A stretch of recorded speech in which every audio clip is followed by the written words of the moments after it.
36 जिल्हे, 36 बातम्या. News G9 Maharashtra. उत्तर तुमच्या प्रश्नांची.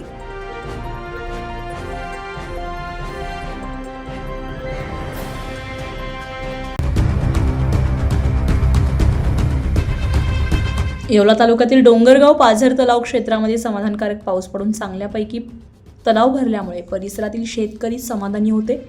परंतु पाटबंधारे विभागाच्या नियोजन शून्य कारभारामुळे आणि पाटबंधारे विभागाच्या मुजोर अधिकाऱ्यांनी तलावातील पाणी पाटाने न सोडता पिंपळखुटेकडे जाणाऱ्या नदीमध्ये सोडल्यामुळे तलाव लाभ क्षेत्रातील शेतकरी संतप्त झालेत. यावेळी शेतकऱ्यांनी अधिकाऱ्यांना याबाबत जाब विचारला असता संबंधित अधिकाऱ्यांनी शेतकऱ्यांना तुमच्यावर गुन्हे दाखल करू अशी दंबाजी केली असल्याचे आरोप उपस्थित शेतकऱ्यांनी केलाय. पाटबंधारे विभागाच्या अशा भोंगळ कारभाराविरोधात परिसरातील शेतकऱ्यांनी संताप व्यक्त केला असून अशा पद्धतीने पाण्याचा अपव्यय झाल्यास भविष्यामध्ये परिसरातील नागरिकांना आणि शेतकऱ्यांना मोठ्या प्रमाणात पाणी टंचाईचा सामना करावा लागू शकतो. तलाव परिसरातील शेतकऱ्यांना पाणी देण्यास आमचा विरोध नाही, परंतु पाटबंधारे विभागाच्या अधिकाऱ्यांनी हुकुमशाही करत जे पाणी नियोजनबद्ध पद्धतीने पाटाने सोडले पाहिजे ते पाणी पिंपळखुटेकडे जाणाऱ्या नदीमध्ये सोडले. यामुळे पाण्याचा अपव्यय होत असून याची दखल वरिष्ठ अधिकाऱ्यांनी घ्यावी आणि तात्काळ तलावाचे नदीत सोडलेले पाणी बंद करून शेतकऱ्यांना नियोजनबद्ध पद्धतीने पाणी देण्यात यावे अशी मागणी डोंगरगाव येथील शेतकऱ्यांनी केली आहे.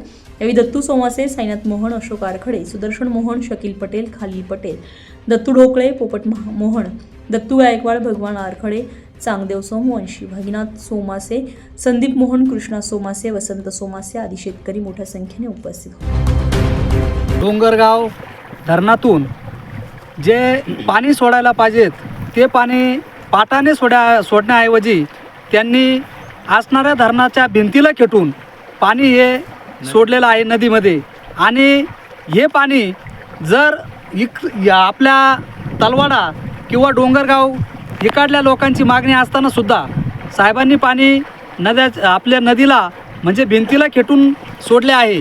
या पाणी सोडल्यामुळं जो पाण्याचा अपव्यय झाला का ज्या ठिकाणी शेतकऱ्यांना गरज आहे त्या ठिकाणी न सोडता साहेबांनी पाणी नदीला सोडलं, त्यामुळे कदाचित धरणसुद्धा खसाळू शकतं अशी डोंगरगाव येथील आम्हाला वाटत आहे.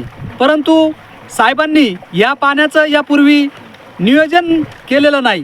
कारण नियोजन करणं म्हणजे यांनी अनेक वेळेस 2 का 4 वर्षापासून आपल्याला पाटाचं काम करायचं आहे. हे काम न करता त्यांनी येऊन आज 26 जानेवारी या दिवशी नदीला पाणी सोडून दिलेलं आहे. त्यामुळे ज्या असणाऱ्या शेजारच्या 10-20 गावांच्या जनावरांचा पाण्याचा प्रश्न उद्या निर्माण होणार आहे.